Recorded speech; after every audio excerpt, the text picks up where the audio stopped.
कुछ माता पिता इतने ओवर प्रोटेक्टिव होते हैं कि खुद वो अपने बच्चे की ज़िंदगी खराब कर देते हैं।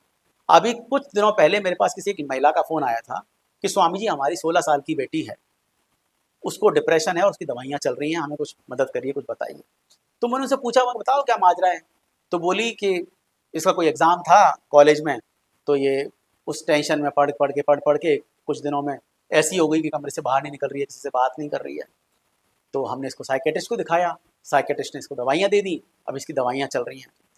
तो मैंने उससे ये पूछा कि 17 साल की आपकी बेटी है, इस समय पे बहुत सारे हार्मोनल चेंजेस हो रहे होते हैं, उनकी सेक्सुअलिटी एक्टिव हो रही होती है, नए दोस्त बनते हैं, कॉलेज में नई नई चीज़ों का सामना करना पड़ता है, बहुत सारी चीज़ें जीवन में पहली बार हो रही होती हैं, तो कहीं ना कहीं वो कंफ्यूज होते हैं, डबल माइंडेड होते हैं, वो पजल्ड होते हैं।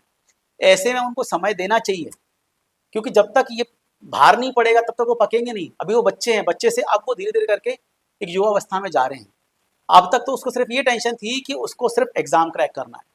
अब जब से आप इसको डॉक्टर के पास लेके गए हो गई, तब से एक कीड़ा और आपने उसके दिमाग में डाल दिया कि उसको कोई मानसिक दिक्कत है। ये एग्जाम तो उसका इस साल निपट जाएगा, लेकिन 17 साल की एज में जो आपने उसके दिमाग में एक ये शक डाल दिया कि उसको कोई मानसिक दिक्कत है, जीवन भर वो उस डर में निकालेगी। अब कभी भी ऐसी कोई बात हो तो पहले साइकोलॉजिस्ट से मिलना चाहिए, क्योंकि साइकोलॉजिस्ट अगर कहता है ना कि हाँ इसको साइकेट्रिस्ट को दिखाओ, तभी आप उसको साइकेट्रिस्ट को दिखाओ।